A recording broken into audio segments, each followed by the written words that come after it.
Well, Marvel Studios has announced that they are re-releasing Avengers Endgame in theaters, and it looks like Mm-hmm. we know what they are going to show thanks to some new insider reports. And I also want to Really? talk about in this video why I think the Russo brothers See are if it's going to worth getting the handle ticket. Avengers Doomsday in just the perfect way. What is going on, Cosmic Crew? Thanks for stopping by the channel today.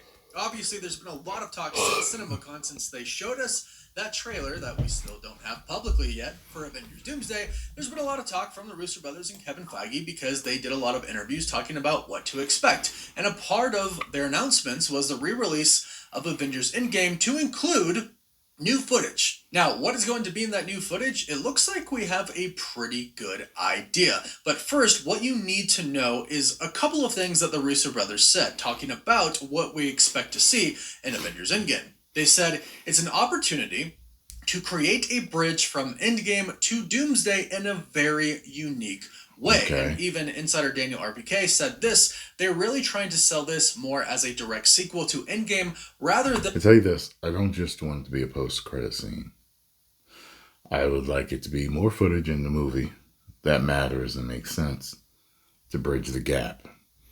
So let's see what they say. Because if it's not going to be worth it for me to go see it in the theater again. I've already seen it twice in the theater. Maybe if I wanted to go to 4DX. I've never seen it. I don't think I went to see that one in 4DX. So maybe I would go see it in 4DX. But the post-credit scene is going to leak the day that it comes out or before. So, you know what I mean?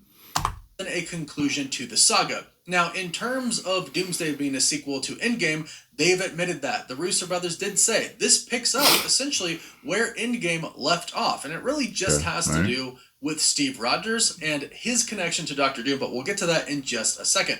Another thing they said was that they'll be re-releasing the film with footage that is set in the Doomsday story that we have added to Avengers Endgame. Okay. Now, this is very specific wording. The footage that they're going to show us in Endgame is set in the Doomsday story. So obviously directly setting up Doomsday. And in fact, it kind of sounds like the footage that we're going to see in Avengers Endgame is going to be actual footage from Avengers Doomsday. And to top it all off, Alex Perez said this: it's the same movie with just some minor additions and one new post-credit scene.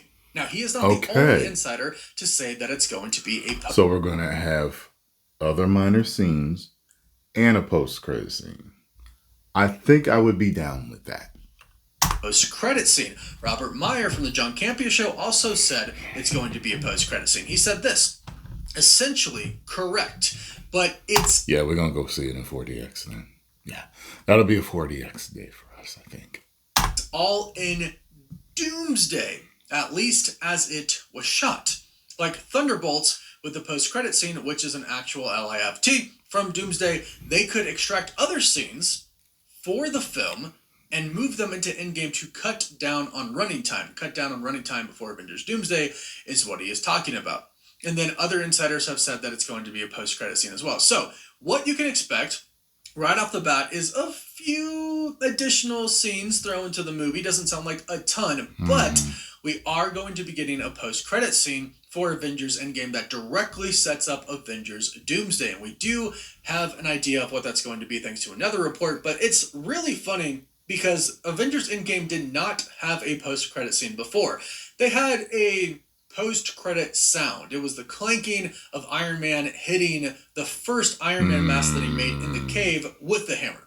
Which, yeah, not a post-credit scene, just kind of a callback to the first original movie that started the MCU with Iron Man dying in Avengers Endgame. Spoiler alert. I'm sure you've seen it. But so what can we realistically expect the post-credit scene to be? Well, it turns out we have a pretty good idea thanks to a report from Cryptic 4K Qual. They state the additional footage in Endgame is very similar to the Deadpool and Wolverine teaser trailer from 18 seconds to 30 seconds. Now, what that specifically shows is Deadpool blowing out the birthday candles because it's his birthday, and right after he does that, he gets a knock on the door, and the TVA shows up. So 18 seconds to 30 seconds is literally when the TVA is there and they are taking him. So that can very easily tell us what to expect for the post-credit scene, especially when we know Steve Rogers is returning. So, as far as what's going to happen, this seems to be what is going to happen. The post-credit scene is going to show Steve Rogers going back in time. Once he goes back in time, it seems like the TVA is going to show up and essentially say, hey, you weren't supposed So to you've do got that. crisp, You're straight coming with hairline us. right Now, there, don't he? It's unclear at this point in time if it is actually going to be the TVA or if it's going to be Loki, because this is a report that we've heard in the past that Loki is actually the person that showed up at Steve Rogers' place and basically says, hey, I got to get you out of here because the TVA is going to prune this timeline. So I can take you to a different universe. If you and your wife, or maybe they're not even married at the time, maybe they don't have kids at the time, but if you guys want to come with me, at least Steve and Peggy, I can take you to a different universe where you can be together and you'll be safe. Which sounds kind of interesting when you put it that way, because he's in a universe he's not supposed to be in, but then he's going to be taken to another universe that he's not supposed to be in. But that is actually the key point, because according to that same report, Loki actually takes Steve Rogers and Peggy, and possibly their kids if they have them already, to the Fantastic Four's universe, the 828 universe. And from there, that causes a lot of problems, because once Steve is in that universe, he is from a different universe. Peggy's also from a different universe, one that Steve isn't from. So is their child. As he went back in time to see her. That's causing a lot of problems as far as incursions are concerned. So it's actually Steve's fault and Loki's fault as well that an incursion is about to happen to the Fantastic Four universe. Doctor Doom reportedly picks up on this and knows that incursions are happening and knows that his universe is in jeopardy, so he tries to build a device to stop the incursion, but it backfires, it explodes, it severely scars his face, and it kills his family, his wife and his child. That's a report. It's not confirmed, obviously, at this point in time, but it seems to have some pretty good backing to it.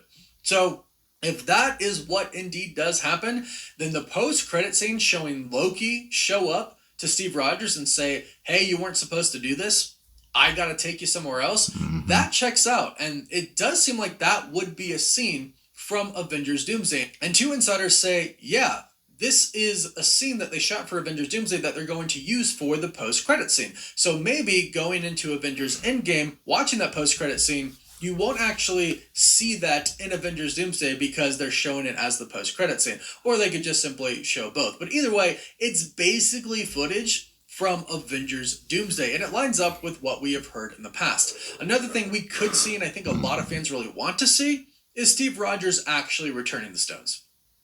We were supposed to get a Nomad project at some point in time that was going to show Steve Rogers returning the stones. I remember hearing about that. I guess it kind of worked out that that never happened, because now... That would have been really cool, man. That would have been really cool.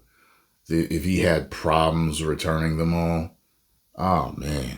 They can essentially do this storyline. But we still want to see him return the stones, because that's what he does first. He returns the stones, and then he goes to Peggy. So hopefully we see it all. But either way, that's pretty much what we are going to see. Him going back in time with Peggy. Man, yo, they could do that after this.